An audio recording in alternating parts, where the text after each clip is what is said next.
नमस्कार विद्यार्थियों, मैं डॉक्टर ममता शर्मा SBK महाविद्यालय जैसलमेर से सहायक आचार्य हिंदी। आज हम आदिकालीन साहित्य का वर्गीकरण पढ़ने वाले हैं और इसमें मैं आपको बता दूं कि हमने इसका जो वर्गीकरण किया है उसमें इसका प्रथम जो भाग है उसका आज हम विस्तार पूर्वक अध्ययन करेंगे। तो सबसे पहले मैं आपको ले चलती हूँ आदिकालीन साहित्य के वर्गीकरण में। इसका वर्गीकरण हम 6 प्रकार से कर सकते हैं। आदिकाल जो था उसमें 6 तरह का साहित्य रचा गया। प्रथम था रासो काव्य, द्वितीय था रास काव्य, तीसरा था जैन साहित्य, चौथा था नाथ साहित्य, पांचवा सिद्ध साहित्य और छठा था लौकिक साहित्य। मैं आपको संक्षेप में बता दूं कि रासो साहित्य वही है जो कि ऐतिहासिक रासो काव्य परंपरा के कवियों द्वारा रचा गया है और सामान्यतः ये चारण कवि यहाँ पर रचयिता हैं इसके, जो कि वीर और श्रृंगार रस की कृतियों के रचयिता हैं, जिसमें विभिन्न छंदों का प्रयोग किया गया है जिनकी ऐतिहासिकता संदिग्ध हमें देखने को मिलती है। दूसरा जो प्रकार है वह रास काव्य है। रास काव्य जिसे रचने वाले जैन कवि थे, जिनका प्रभाव 8वीं से 13वीं शती तक गुजरात और काठियावाड़ प्रदेश में देखने को मिलता है। आरंभिक जैन साहित्य जो कि अपभ्रंश में मिलता है, हिंदी जैन साहित्य का वास्तविक आरंभ जो है वो 15वीं शती से लेकर के 19वीं शती तक दिखाई पड़ता है, जिसमें आचार, फागु, चरचरी, धवल, चरित आदि की रचनाएं हुई है। इसमें तीसरा भाग जो जैन साहित्य मैंने अलग से वर्णन किया है, क्योंकि रास काव्य भी जैन साहित्य है और जैन साहित्य मैंने अलग से वर्णन इसलिए दिया कि यहाँ पर हम आदिकाल में रचे गए जैन साहित्य का अध्ययन करने वाले थे। तो तीसरा प्रकार आपका जो है वो जैन साहित्य का है अलग से, जिसमें हम स्थूलिभद्र रास, भारतेश्वर बाहुबली रास, बुद्धि रास आदि का वर्णन पढ़ेंगे। चौथा भाग जो है वो नाथ साहित्य का है, जो कि 12वीं से लेकर के 14वीं शती तक इसका काल रहा है और हिंदी संत काव्य परंपरा पर इसका प्रमुखता से प्रभाव हमें देखने को मिलता है। इसकी सभी विशेषताएं हमें संत काव्य में दिखाई देती है, जैसे भोग विलास का बहिष्कार, ज्ञान निष्ठा को पर्याप्त महत्व देना, काम, क्रोध, लोभ, मोह विकारों आदि की निंदा, गुरु को विशेष महत्व, नारी निंदा, वैराग्य की भावना, इसको भी हम विस्तार से पढ़ेंगे। पांचवा है हमारा सिद्ध साहित्य, जिसका प्रादुर्भाव 8वीं शती से लेकर के 13वीं शती के आसपास माना गया है, जो कि बौद्ध धर्म के महायान शाखा के वज्रयान और सहजयान 2 भागों में विभक्त होने के बाद जो वज्रयानी थे वे ही सिद्ध कहलाए, जो कि संख्या में 84 थे। ये वह साधना पद्धति है जिसमें रहस्यात्मकता, अटपटी, पहेली जैसी भाषा, संध्या भाषा का प्रयोग किया गया है, साधना पर बल दिया गया है। इसमें भी गुरु का महत्व, गुह्य साधना, काम शास्त्र का समावेश आदि देखने को मिलता है। इसको भी हम विस्तार से पढ़ेंगे। छठा है हमारा लौकिक साहित्य, जो कि फुटकल काव्य के नाम से भी कई किताबें आपको देखने को मिलेगा। इसका काल 11वीं सदी से लेकर के आगे तक देखने को मिलता है, जिसमें हम ढोला मारूरा दुहा, वसंत विलास और अमीर खुसरो की पहेलियाँ से लेकर के हम विद्यापति पदावली को भी शामिल करते हैं। साथ ही इसके अलावा राउरबेल, उक्ति व्यक्ति प्रकरण और वर्ण रत्नाकर कृतियों के बारे में भी इसी भाग में पढ़ा जाएगा। तो आइए आगे बढ़ते हैं आदिकालीन साहित्य के वर्गीकरण के प्रथम भाग यानी रासो काव्य की ओर। सबसे पहले हम चर्चा करेंगे इस संबंध में कि रासो काव्य के शब्द की व्युत्पत्ति के संबंध में कई बार प्रश्न पूछा जाता है। दूसरा आता है प्रमाणिकता के प्रश्न के संबंध में, जिस पर हम एक बहुत बड़ा वीडियो बना चुके हैं और चर्चा कर चुके हैं। रासो शब्द की व्युत्पत्ति को लेकर के अलग अलग आलोचकों ने अलग अलग अपना मत दिया है। सबसे पहले हम बात करते हैं फ्रेंच आलोचक गारसा द तासी की। हम पढ़ चुके हैं, जब हमने आदिकालीन साहित्य से पूर्व हमने हिंदी साहित्य के ऐतिहासिक ग्रंथों की चर्चा करी थी, उसमें हमने पढ़ा था कि फ्रेंच भाषा में गारसा द तासी जी द्वारा इस्तवार दरला इंदो हिंदुस्तानी नाम का जो ग्रंथ लिखा गया था, उसमें रासो शब्द की व्युत्पत्ति के बारे में यह कहा गया है कि इसकी उत्पत्ति राजसूय नामक शब्द से हुई है। तो इस पर भी प्रतियोगी परीक्षाओं में कई बार आलोचकों का नाम देकर के पूछ लेते हैं कि किसने किस शब्द से व्युत्पत्ति मानी है, या फिर उस शब्द को देकर के पूछ लेते हैं कि इस शब्द से रासो काव्य की व्युत्पत्ति किस लेखक या आचार्य या आलोचक ने मानी है। तो प्रतियोगी परीक्षाओं की दृष्टि से भी और शॉर्ट आंसर टाइप यानी लघुत्तरात्मक प्रश्नों के हिसाब से भी यह स्लाइड आपके लिए बहुत महत्वपूर्ण है, क्योंकि यहाँ पर हम पढ़ने जा रहे हैं कि किस आलोचक ने किस शब्द से रासो काव्य की व्युत्पत्ति मानी है। दूसरा नाम यहाँ डॉक्टर काशी प्रसाद जायसवाल का आता है, जिन्होंने रहस्य शब्द से इस रासो काव्य की व्युत्पत्ति मानी है। तीसरा नाम हमारे शुक्ल जी यानी रामचंद्र शुक्ल का है, जो रसायन शब्द से इस रासो काव्य की व्युत्पत्ति मानते हैं। बीसलदेव रासो में प्रयुक्त छंद के आधार पर वे ये बात कहते हैं कि रसायन शब्द से ही रासो शब्द की व्युत्पत्ति हुई है। अगला नाम है डॉक्टर दशरथ शर्मा जी का, जो रास शब्द से इसकी उत्पत्ति मानते हैं। अब हमारा रामचंद्र शुक्ल के बाद जो महत्वपूर्ण नाम है हजारी प्रसाद द्विवेदी जी और पंडित विश्वनाथ जी का, जो कि रासक शब्द से रासो काव्य की यानी रासो शब्द की उत्पत्ति या व्युत्पत्ति मानते हैं। अगला नाम है हर प्रसाद शास्त्री जी का, जो कि राजयज्ञ शब्द से इस रासो शब्द की व्युत्पत्ति मानते हैं। और अंतिम और कम महत्वपूर्ण नहीं है, यानी कि जिसे अंग्रेजी में कहते हैं last but not the least, Narottam Swami ji, जो कि रसिक शब्द से भी इस रासो शब्द की व्युत्पत्ति मान रहे हैं। तो ये भी कई बार प्रतियोगी परीक्षाओं में इस नाम से ही पूछा गया है कि रसिक शब्द से या रसायन शब्द से रासो शब्द की व्युत्पत्ति कौन से आलोचक या लेखक मान रहे हैं। तो आपको भी समझ लीजिए कि जिस प्रकार मैंने आपके सामने सारणी प्रस्तुत की है, इसी प्रकार से आपको इसको याद करना होगा।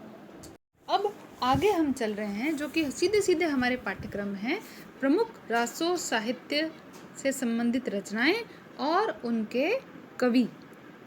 तो यहाँ पर हम प्रमुखता से रासो रचनाओं, जो कि प्रमुख इतिहास में ज़्यादा, जिनका प्रतियोगी परीक्षाओं में और हमारे स्नातक स्तर की परीक्षाओं में जिन कृतियों के बारे में सबसे ज़्यादा पूछा गया है, उन्हीं की यहाँ पर चर्चा कर रहे हैं। वैसे तो रासो काव्य की जो लिस्ट है वो बहुत ही लंबी है। तो आइए चलते हैं, सबसे पहले प्रमुख ग्रंथ पृथ्वीराज रासो के बारे में चर्चा करते हैं, जो कि कविवर चंद बरदाई द्वारा रचित है। इसे हमारे रामचंद्र शुक्ल जी हिंदी का प्रथम महाकाव्य मानते हैं।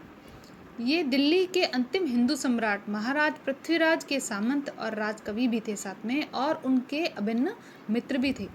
ये जो पृथ्वीराज रासो है, ये 2500 पृष्ठों का एक विशाल काय ग्रंथ है, जिसमें 69 समय यानी जिसे सर्ग या अध्याय हम कहते हैं वे है।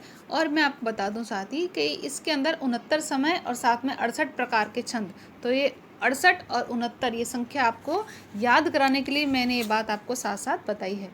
इस ग्रंथ की रचना शुक सुकी संवाद यानी कवि की पत्नी द्वारा प्रश्न एवं कवि द्वारा उत्तर इस रूप में हुई है। शहाबुद्दीन गौरी द्वारा पृथ्वीराज को कैद कर गजनी ले जाने तथा चंद का भी वहीं जाना, इन सभी का वर्णन वहाँ पे देखने को मिलता है। जाते वक्त वे यानी चंद इस पुस्तक को अपने चौथे पुत्र जलहण को दे गए थे और उसे इसे पूरा करने को कहा था। तभी ये पंक्ति हमें देखने को मिलती है, पुस्तक जलहण हत्त दे चली गज्जन रपकाज। इन पूरे ही रासो काव्यों की ये प्रमुखता है कि युद्धों के अंदर कवियों का साथ जाना ऐसा प्रतीत होता है, क्योंकि युद्धों का ऐसा आंखों देखा सजीव वर्णन यहाँ पर है कि ऐसा लगता है कि कवि शायद राजा के साथ युद्ध भूमि में गया ही होगा। साथ ही मैं आपको बता दूं, सबसे ज़्यादा विवादित ग्रंथ है ये। इसकी प्रमाणिकता पे सबसे पहले प्रश्न उठ गया था डॉक्टर वूलर द्वारा, कश्मीर के एक कवि जयानक द्वारा, जो पृथ्वीराज विजय नामक रचना उनको मिली थी, उसी के आधार पर उन्होंने इस ग्रंथ को जाली ठहरा दिया था। तो यानी ये एकमात्र ऐसा ग्रंथ है, एकमात्र तो नहीं कह सकते, प्रमाणिकता के साथ जो विवादों में रहा है उसके नाम में उस लिस्ट में सबसे ऊपर नाम जो है वो पृथ्वीराज रासो का ही आ रहा है। इसकी प्रमाणिकता को संबंध में जो है 3 प्रकार के मत हैं, हम पहले भी चर्चा कर चुके हैं। प्रमाणिक मानने वाले हैं मोहनलाल विष्णुलाल पंड्या, मिश्र बंधु, डॉक्टर श्याम सुंदर दास, जिन्होंने नागरी प्रचारणी सभा के रासो काव्य के वृहत्तम रूप को प्रमाणिक माना है। शेष सभी ने इसके लघुत्तम रूप को प्रमाणिक माना है। प्रमाणिकता सिद्ध करने के लिए जो आनंद संवत की कल्पना की गई है, जिसमें 90 और 100 वर्ष का हेरफेर चलता है, वो मोहनलाल विष्णुलाल पंड्या जी की ही देन है। दूसरा वर्ग अप्रमाणिक मानने वालों में है, जिसमें वूलर, गौरीशंकर ओझा, देवी प्रसाद जी, कवि राजा श्यामल दास और हमारे रामचंद्र शुक्ल जी, जो इसे जाली ग्रंथ बताते हैं। गौरीशंकर ओझा जी ने तो इस ग्रंथ की वैज्ञानिक ढंग से पड़ताल करके इसे अप्रमाणिक सिद्ध कर दिया था।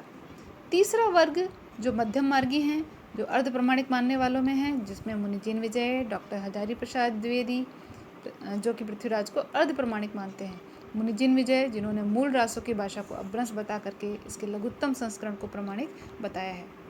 लेकिन मैं आपको बता दूं, इसकी प्रमाणिकता भले ही संदिग्ध रही हो, लेकिन इस महाकवि की गाथा या ये रचना वीर और श्रृंगार रस का एक अद्भुत ग्रंथ है।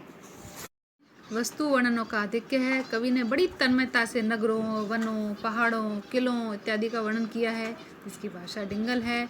ये अपने आप में एक विशिष्ट ग्रंथ है और हमारे इतिहास की आदिकालीन गौरवपूर्ण कृति है। दूसरी रचना यहाँ पर हम पढ़ रहे हैं खुमान रासों की, जो कि दलपति विजय की है और 7वीं सदी की रचना मानी गई है, जो चित्तौड़ के शासक खुमान द्वितीय और खलीफा अलमामू के युद्धों के वर्णन से संबंधित है। और ये 5000 छंदों का एक विशालकाय ग्रंथ है जिसकी भाषा राजस्थानी हिंदी है। तीसरी रचना यहाँ बीसलदेव रासो है, जो कि नरपति नल्ह द्वारा रचित है। 1212 ईस्वी में रची गई है। यह एक विशुद्ध श्रृंगारिक वीर गीत है जिसके रचयिता नरपति नल्ह हैं, जिन्होंने राजा विग्रहराज चतुर्थ के काल में इस ग्रंथ को रचा है। यह 4 भागों में विभक्त है। इसके 128 छंद भी हैं। यह एक गेय काव्य है जिसमें भोज परमार की पुत्री राजमती और अजमेर के चौहान राजा बीसलदेव चतुर्थ के विवाह, वियोग व पुनर्मिलन की गाथा है। मेघदूत और संदेश शासक की संदेश परंपरा का निर्वाह यहाँ इसमें यत्रतः देखने को मिलता है। प्रेमाख्यानक काव्य परंपरा की कोटि का यह विरह काव्य बहुत ही उत्तम कोटि का है। तीसरी हमारी रचना है विजयपाल रासो, जो कि नल्ह सिंह द्वारा रचित है। इसमें राजा विजयपाल के युद्धों का वर्णन और उनकी वीरता की कहानी है। ये रचना भी पूरी तरह हमको प्राप्त नहीं है। अगला है हमीर रासो, जिसके रचयिता हैं शारंगधर। यह रचना भी अभी तक उपलब्ध नहीं है। इसके कुछ छंदों का उल्लेख प्राकृत पैंगलम में मिलता है। 13वीं सदी के आरंभ में रचित इस रचना में हमीर और अलाउद्दीन के युद्धों का वर्णन और हमीर की वीरता का वर्णन किया गया है।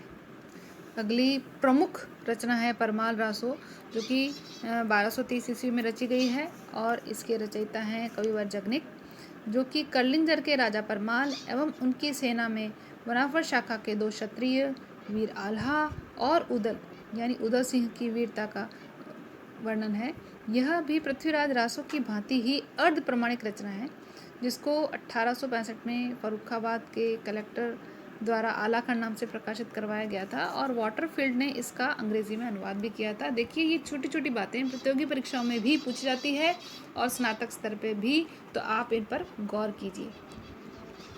डॉक्टर श्याम सुंदर दास ने परमाल रासो का पाठ निर्धारित कर नागरी प्रचारणी सभा द्वारा इसका प्रकाशन करवाया था।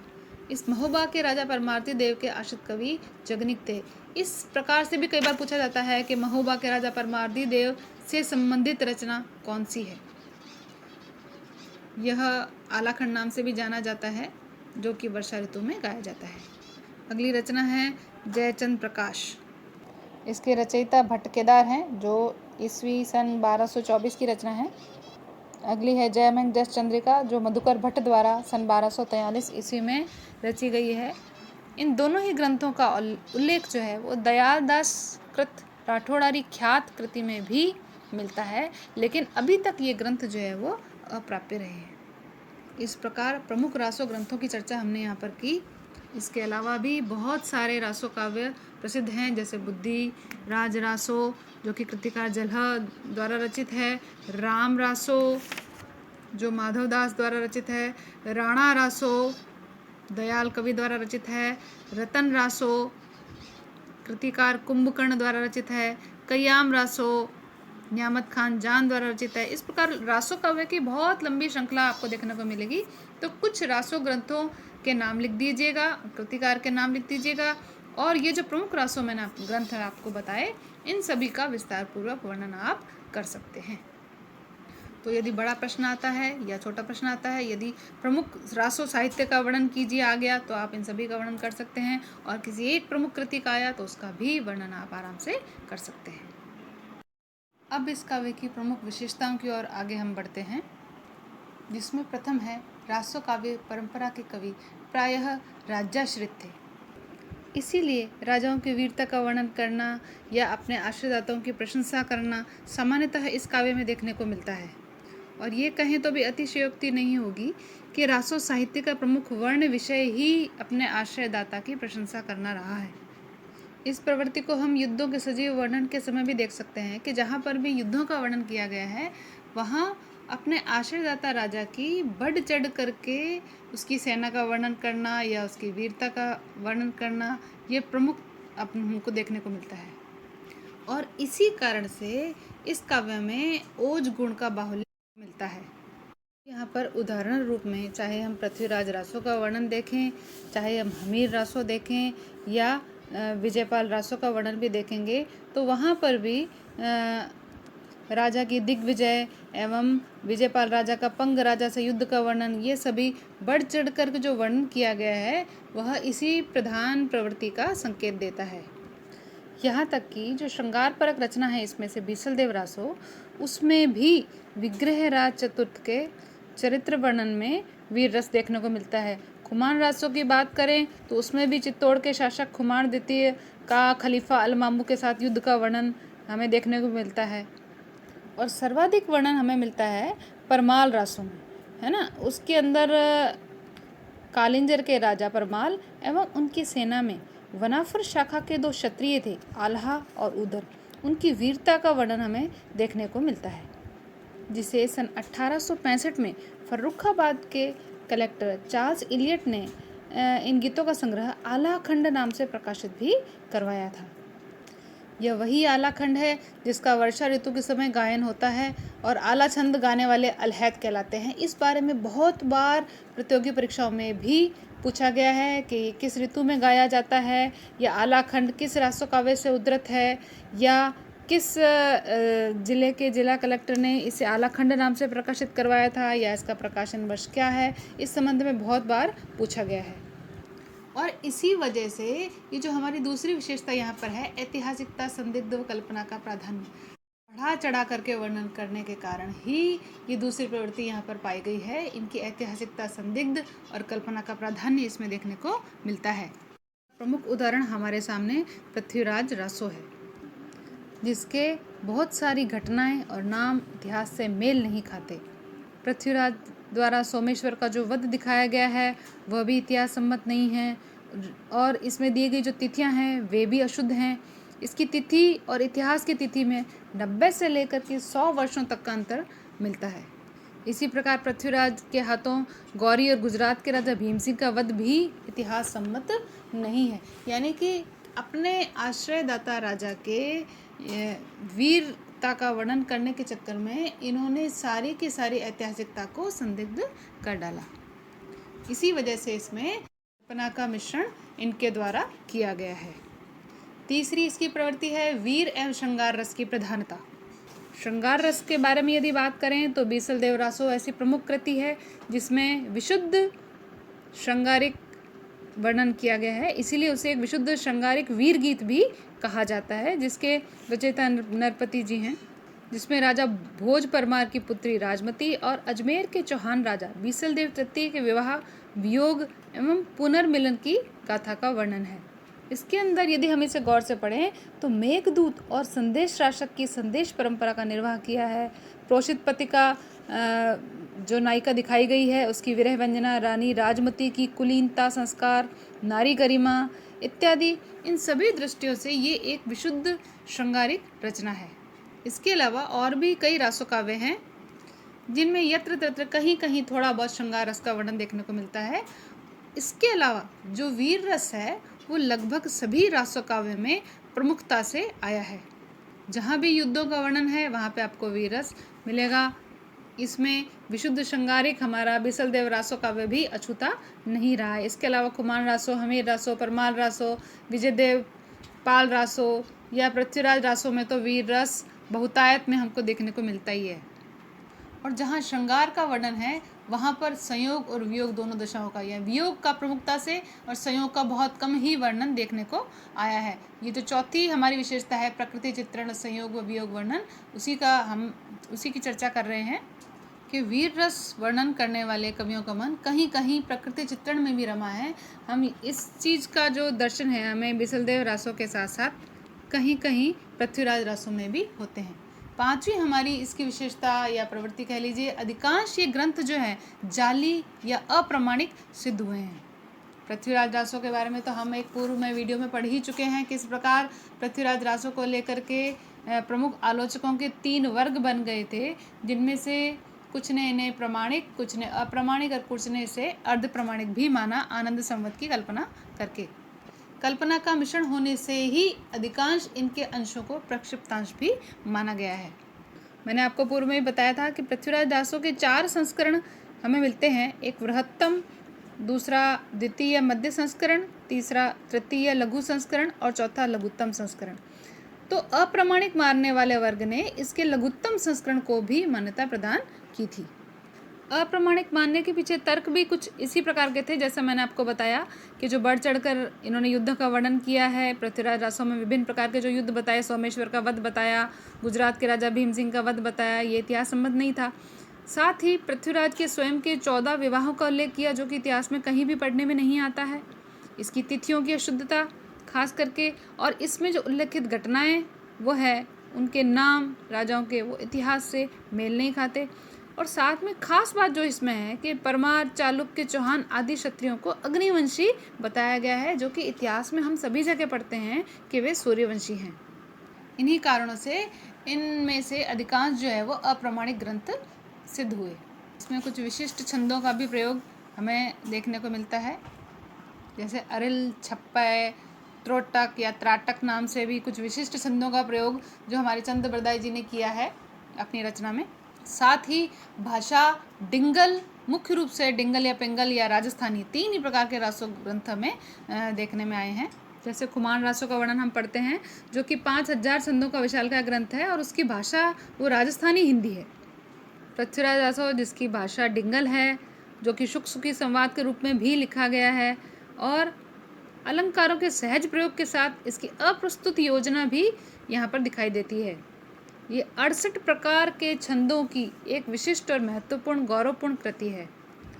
इसीलिए चंद को छंदों का राजा कहा है डॉक्टर नामवर सिंह ने। ये प्रश्न भी कई बार पूछा गया है। तो 3 प्रकार के हमें यहाँ काव्य रूप देखने को मिलते हैं। अधिकतर है प्रबंध, या इसके अलावा हमें वीर गीत देखने को मिलता है। तो ज़्यादातर इसका जो काव्य रूप है वह प्रबंध या नरोत्तम स्वामी जी द्वारा इसे मुक्तक काव्य भी माना गया है।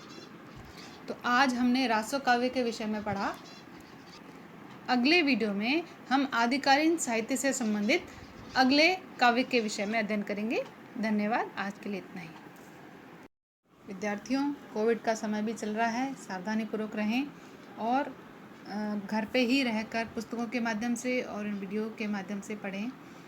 और विश्वविद्यालय परीक्षाएं चलने के कारण से जो बोर्ड टीचिंग वाले वीडियो हमारे आ रहे थे वो अभी नहीं आ पा रहे हैं। तो तब तक इस प्रकार के वीडियो से अध्ययन करने का प्रयास करें और इनके संबंध में जिस भी प्रकार के प्रश्न आपके मस्तिष्क में आते हैं उनको आप व्हाट्सएप ग्रुप के माध्यम से पूछने का प्रयास करें। धन्यवाद।